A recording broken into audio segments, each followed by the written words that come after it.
Hello दोस्तों, नमस्कार। आज हिंदी साहित्य से टॉप 50 प्रश्न जो कि हर परीक्षाओं के लिए बहुत ही इम्पोर्टेंट हैं, जिनमें से पहला प्रश्न कह रहा है, हिंदी साहित्य के 1000 वर्षों में कबीर जैसा व्यक्तित्व लेकर कोई लेखक उत्पन्न नहीं हुआ। यह कथन है रामचंद्र शुक्ल का, डॉक्टर राम कुमार वर्मा का, डॉक्टर नगेंद्र का, हजारी प्रसाद द्विवेदी का। तो ध्यान रखिएगा, यह कथन है हजारी प्रसाद द्विवेदी का। विकल्प यहाँ पर घ सही है। बढ़ते हैं प्रश्न संख्या 2 की तरफ। 2 कह रहा है, आदिकाल की रचना है अखरावट, खुमान रासो, छत्रसाल दशक, दीपशिखा। तो आदिकाल की रचना भैया है खुमान रासो। विकल्प यहाँ पर खा सही है। और खुमान रासो जो रचना है वो भैया ये भी ध्यान रखिएगा दलपत विजय की है। नोट कर लीजिएगा, दलपत विजय, दलपत विजय। बढ़ते हैं प्रश्न संख्या 3। 3 कह रहा है, हिंदी का आदि काव्य है बीसल देव रासो, कवित्र रत्नाकर, रामचंद्रिका और साखी। इनमें से बताना है भैया। तो हिंदी का आदि काव्य जो है भैया बीसल देव रासो है। विकल्प यहाँ पर भैया का सही है। और ये भी ध्यान रखिएगा कि ये रचना जो है नरपति नाल की है, नरपति नाल। इसके पहले वीडियो में हम ट्रिक भी बता चुके हैं। नर मतलब आदमी और 20 से याद रखिएगा, 20 आदमी। तो बीसल देव, नरपति नाल। बढ़ते हैं प्रश्न संख्या 4 की तरफ। 4 कह रहा है, भाषा पर कबीर का जबरदस्त अधिकार था, वह वाणी के डिक्टेटर थे। प्रस्तुत कथन निम्नांकित लेखकों में से किस लेखक का है? नंद दुलारे वाजपेयी का, रामचंद्र शुक्ल का। यहाँ पर भैया मात्रा छूट गया है मिस प्रिंट की वजह से। रामचंद्र शुक्ल, हजारी प्रसाद द्विवेदी, रामविलास शर्मा। तो ध्यान रहे दोस्तों, ये भैया जबरदस्त अधिकार की बात और वाणी के डिक्टेटर कबीरदास को कहा है डॉक्टर हजारी प्रसाद द्विवेदी ने, इसलिए यहाँ पर विकल्प आपका गा सही हो जाएगा। बढ़ते हैं प्रश्न संख्या 5। हिंदी साहित्य के आदिकाल की रचना नहीं है। यहाँ पर भैया बात की गई है नहीं की। पृथ्वीराज रासो, परमाल रासो, पद्मावत, विद्यापत पदावली। तो ध्यान रहे, पृथ्वीराज रासो है, परमाल रासो भी है और विद्यापत पदावली भी है, पद्मावत नहीं है। तो यहाँ पर विकल्प आपका नहीं पूछा जा रहा है, इसलिए विकल्प यहाँ पर गा सही है। बढ़ते हैं प्रश्न संख्या 6। 6 कह रहा है, मैथिली शरण गुप्त आधुनिक काल के किस युग से संबंधित हैं? शुक्ल युग, द्विवेदी युग, छायावादी युग, छायोत्तर युग। तो मैथिली शरण गुप्त भैया आधुनिक काल के द्विवेदी युग से संबंधित हैं, इसलिए विकल्प यहाँ पर खा सही है।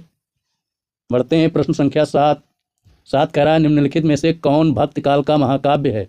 साकेत, श्री रामचरितमानस, कामायनी, पृथ्वीराज रासो। तो भैया भक्ति काल का महाकाव्य है श्री रामचरितमानस। विकल्प यहाँ पर खा सही हो जाएगा। और ये भी ध्यान रखिएगा, ये तुलसीदास जी का है, तुलसीदास। और भाषा अगर जो पूछे तो अवधी भाषा में लिखा गया है और भक्ति काल में लिखा गया है। और इसमें 7 कांड हैं, ये भी ध्यान रखिएगा, 7 कांड। और सबसे बड़ा कांड पूछे तो पहला कांड बाल कांड। यहाँ से प्रश्न पूछ सकता है। बढ़ते हैं प्रश्न संख्या 8 की तरफ। 8 कह रहा है, रामचंद्र शुक्ल ने मध्यकाल का समय माना है। अथवा पूछा जा सकता है, भक्ति काल का समय आचार्य रामचंद्र शुक्ल ने क्या माना? संवत 1050 से 1700, संवत 1218 से 1800, संवत 1375 से 1700 तक, संवत 1100 से 1900 तक।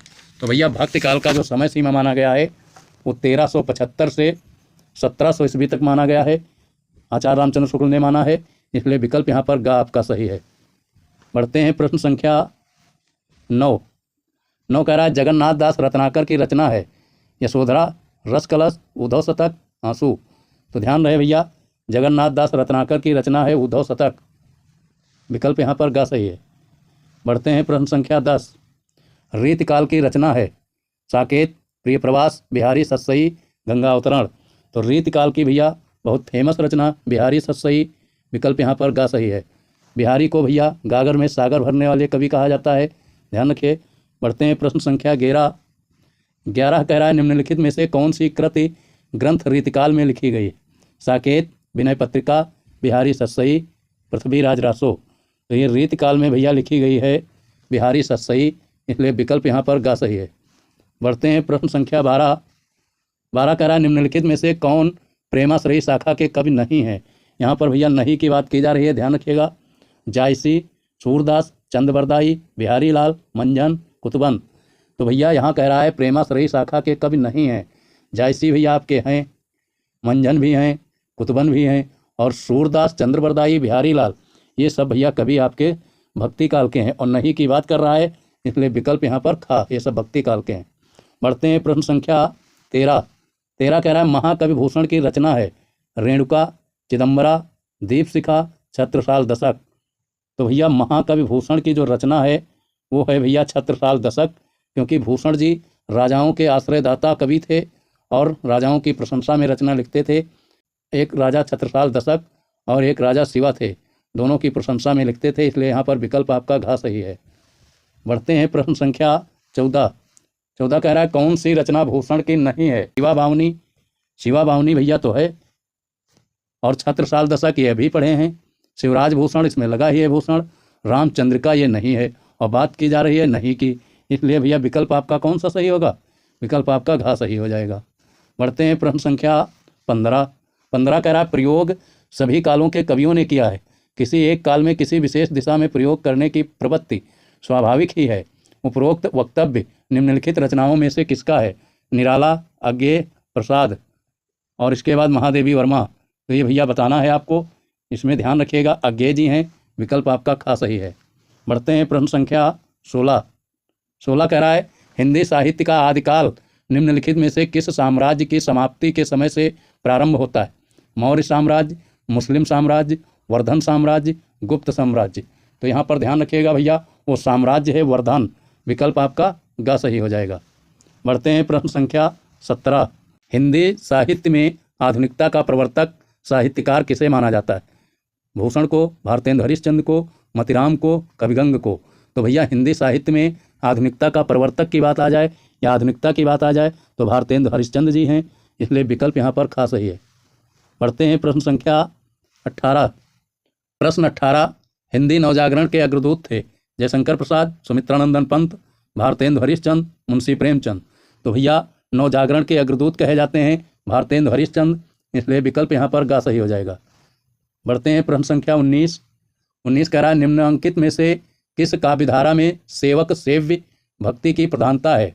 निर्गुण भक्ति काव्यधारा, सगुण भक्ति काव्यधारा, राम भक्ति काव्यधारा और कृष्ण भक्ति काव्यधारा। तो ये ध्यान रखिएगा, राम भक्ति काव्यधारा है, विकल्प आपका गा सही है। बढ़ते हैं प्रश्न संख्या 20। 20 कह रहा है निम्नलिखित में से छायावादी कवि हैं? जयशंकर प्रसाद, जगन्नाथ दास रत्नाकर, रामधारी सिंह दिनकर, कबीरदास। तो छायावादी कवि की बात आ जाए तो भैया जयशंकर प्रसाद जी हैं, विकल्प आपका का सही है। बढ़ते हैं प्रश्न संख्या 21। 21 कह रहा है रीतकालीन स्वच्छंद काव्यधारा के कवि हैं केशवदास, बिहारी, भूषण, बोधा। तो स्वच्छंद काव्यधारा की बात कही जाए तो वो भूषण जी हैं, विकल्प आपका घा सही है। बढ़ते हैं प्रश्न संख्या 22। निम्नलिखित में से श्रृंगार और लक्षण ग्रंथों की रचना किस काल में की गई है? आदिकाल, भक्तिकाल, रीतिकाल, वर्तमान काल। तो वो काल रहा है भैया रीतिकाल, विकल्प यहाँ पर गा सही है। बढ़ते हैं प्रश्न संख्या 23। 23 कह रहा है भक्ति काल की रचना है दोहावली, दानलीला, सूरसारावली, उद्धव शतक।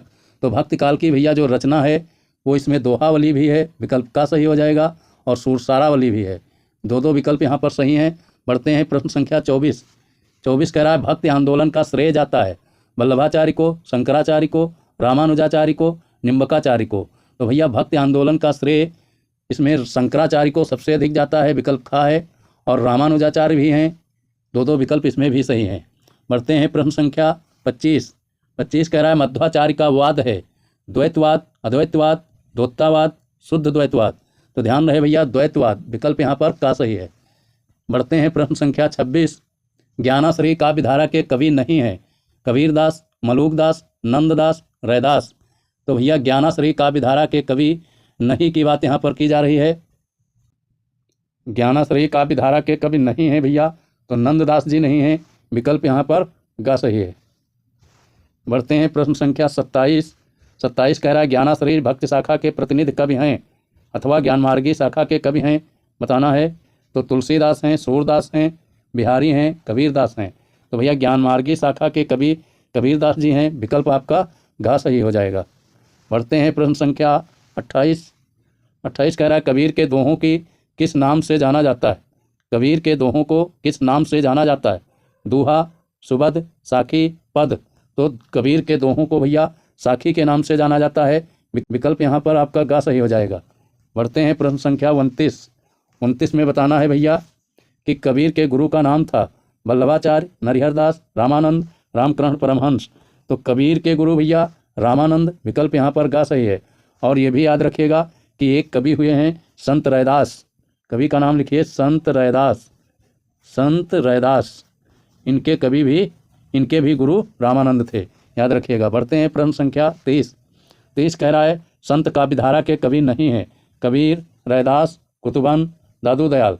तो ध्यान रखिएगा भैया, इसमें जो भैया कुतुबन हैं ये संत काव्यधारा के कवि नहीं हैं, इसलिए विकल्प यहाँ पर गा सही हो जाएगा, ध्यान रखिएगा। बढ़ते हैं प्रश्न संख्या 31। 31 कह रहा है प्रेमाश्रयी सूफी काव्यधारा का संबंध किससे है? कृष्ण भक्ति, सगुण भक्ति, निर्गुण भक्ति, राम भक्ति। तो वो भैया संबंध है निर्गुण भक्ति से, विकल्प यहाँ पर गा सही है। बढ़ते हैं प्रश्न संख्या 32। निम्नलिखित में से कवितावली के रचनाकार कौन हैं? सूरदास, भूषण, तुलसीदास, कबीरदास। तो कवितावली भैया तुलसीदास के द्वारा लिखी गई है, इसलिए विकल्प आपका गा सही है। बढ़ते हैं प्रश्न संख्या 33। बीजक रचनाओं का संकलनकर्ता कौन है? कबीर, विकल्प आपका घा सही हो जाएगा। बढ़ते हैं प्रश्न संख्या 34। प्रेमाश्रयी भक्ति शाखा के प्रतिनिधि कवि हैं? बिहारी, तुलसीदास, नाभादास, जायसी। इसमें से बताना है। तो प्रेमाश्रयी भक्ति शाखा के प्रतिनिधि कवि भैया हैं जायसी जी, इसलिए विकल्प यहाँ पर घा सही है। बढ़ते हैं प्रश्न संख्या 35। 35 कह रहा है निम्नलिखित में से कौन सी कृति भक्ति काल की है? ये बताना है। आंगन के पार द्वार, कुरुक्षेत्र, रामचरितमानस, पंचवटी। तो इसमें से भैया भक्ति काल की कृति है रामचरितमानस, इसलिए विकल्प आपका ग सही है। बढ़ते हैं प्रश्न संख्या 36। 36 कह रहा है निम्नलिखित में से कौन सा कवि कृष्ण भक्ति धारा से संबंधित नहीं है? बताना है। सूरदास, नाभादास, कृष्णदास, नंददास। तो वो कवि भैया हैं नाभादास, विकल्प आपका खा सही है। बढ़ते हैं प्रश्न संख्या 37। 37 कह रहा है राम भक्ति शाखा से संबंधित हैं कुंभनदास, परमानंद दास और नाभादास, चतुर्भुज दास। तो वो भी हैं नाभादास, विकल्प आपका गा सही है। बढ़ते हैं प्रश्न संख्या 38। 38 कह रहा है कृष्ण भक्ति शाखा से संबंधित हैं अग्रदास, नंददास, ईश्वरदास, नाभादास। तो वो भैया संबंध है नंददास से, विकल्प आपका खा सही हो जाएगा। बढ़ते हैं प्रश्न संख्या 39। 39 कह रहा है भक्ति काल की प्रेमाश्रयी शाखा के कवि हैं कुंभनदास, दादू दयाल, मंझन, नंददास। तो वो कवि हैं भैया मंझन, विकल्प आपका गा सही हो जाएगा। बढ़ते हैं प्रश्न संख्या 40। 40 कह रहा निम्नलिखित में से रीतिकालीन कवि कौन सा है? मीराबाई, रसखान, घनानंद, मैथिली शरण गुप्त। तो रीतिकालीन कवि भैया घनानंद जी हैं, इसलिए विकल्प यहाँ पर गा सही है। फास्ट रिवीजन क्लास जो छोड़ के नहीं जाएगा, निश्चित ईश्वर उसकी कामना पूरी करेंगे। बढ़ते हैं प्रश्न संख्या 41। साहित्य लहरी रचना है कबीर की, तुलसीदास की, सूरदास की, भारतेंद्र हरिश्चंद्र की। तो साहित्य लहरी भैया प्रसिद्ध रचना है और ये सूरदास की है, नोट करिएगा, विकल्प गा सही है। और 3 रचनाएं इनकी बहुत फेमस हैं, यहाँ पर साहित्य लहरी पूछी गई है और सूर सागर याद कर लो, सूर सागर और साहित्य लहरी दी ही है। सूर सागर का जो वर्ण विषय है श्रीमद् भागवत गीता है, विकल्प यहाँ पर का सही है। बढ़ते हैं प्रश्न संख्या 43। 43 कह रहा है साहित्य लहरी के रचनाकार हैं। साहित्य लहरी भैया कबीरदास की है, सूरदास की है, तुलसीदास की है, नाभादास की है। सूरदास की तीनों रचनाएं भैया यहाँ आ गई और बहुत प्रसिद्ध हैं तीनों रचनाएं, हमने बता भी दी है और अच्छे से याद कर लो। साहित्य लहरी भैया सूरदास की, इसलिए विकल्प यहाँ पर खा सही है। और भैया यहाँ पर स्टार लगा लीजिए, ये क्वेश्चन बहुत ही इंपॉर्टेंट हैं। बढ़ते हैं प्रश्न संख्या 44। उद्धव शतक की रचना किस भाषा में हुई है? बताना है। अवधी, ब्रजभाषा, खड़ी बोली, अपभ्रंश। तो उद्धव शतक भैया ये ब्रज भाषा में लिखी गई है, विकल्प आपका खा सही है। प्रश्न 44। उद्धव शतक की रचना किस भाषा में हुई है? अवधी, ब्रजभाषा, खड़ी बोली, अपभ्रंश। तो उद्धव शतक भैया ब्रजभाषा में लिखी गई है, इसलिए विकल्प यहाँ पर खा सही है। और उद्धव शतक भैया जगन्नाथ दास रत्नाकर की है, ये भी ध्यान रखिएगा। बढ़ते हैं प्रश्न संख्या 45। 45 कह रहा है रौनकता नामक स्थान संबंधित है जयशंकर प्रसाद से या सूर्यकांत त्रिपाठी निराला से, कबीर से, सूरदास से। तो ध्यान रखिएगा वो स्थान भैया सूरदास से फेमस है। बढ़ते हैं प्रश्न संख्या 46। रसमंजरी के रचनाकार हैं कुंभनदास, अग्रदास, नंददास, हृदयराज। तो रसमंजरी जो भैया है ये नंददास से संबंधित है। रसमंजरी किसकी है? नंददास की है, इसलिए विकल्प यहाँ पर गा सही है। बढ़ते हैं प्रश्न संख्या 47। प्रश्न भैया 47। कृष्ण भक्ति शाखा के प्रतिनिधि कवि हैं कबीरदास, सूरदास, रैदास, नाभादास। तो कृष्ण भक्ति शाखा के प्रतिनिधि कवि हैं भैया सूरदास, इसलिए विकल्प यहाँ पर खा सही है। बढ़ते हैं प्रश्न संख्या 48। जायसी का पद्मावत किस भाषा में लिखा गया है? ब्रजभाषा, अवधी, खड़ी बोली, फारसी। तो जायसी का पद्मावत भैया अवधी भाषा में लिखा गया है। विकल्प यहाँ पर खा सही है। और यहाँ पर भैया जायसी की 3 रचनाएं बहुत फेमस हैं। यहाँ पर आपकी पद्मावत है, दूसरी अखरावट याद रखिएगा, अखरावट, और तीसरी याद रखिएगा आखिरी कलाम। पद्मावत, अखरावट, आखिरी कलाम। बढ़ते हैं प्रश्न संख्या 49। 49 कह रहा है निम्न में प्रेमाश्रयी शाखा के कवि नहीं हैं? कुतुबन, मंझन, शंखनबी, कबीरदास। इसमें से बताना है। तो भैया प्रेमाश्रयी शाखा के कवि नहीं हैं कबीरदास जी। प्रश्न संख्या 49, निम्न में प्रेमाश्रयी शाखा के कवि नहीं हैं। यहाँ पर भैया नहीं की बात की जा रही है, ध्यान रखिएगा। कुतुबन, मंझन, शंखनबी, कबीरदास। तो वो भैया कबीरदास जी हैं। विकल्प यहाँ पर घा सही है। बढ़ते हैं प्रश्न संख्या 50। 50 कह रहा है निम्नलिखित में छायादोत्तर कवि कौन है? हरिऔध, मैथिली शरणगुप्त, महादेवी वर्मा, अज्ञेय। तो छायादोत्तर कवि भैया हैं अज्ञेय। विकल्प यहाँ पर घा सही है। आशा करते हैं दोस्तों क्लास समझ में आई होगी। तो अपने इष्ट मित्रों को शेयर अवश्य करिए। हम आपके लिए मेहनत करते हैं, थोड़ी सी मेहनत आप भी कर दीजिए, हमको मोटिवेट कर दीजिए और इससे अच्छी क्लास के साथ उपस्थित होऊंगा।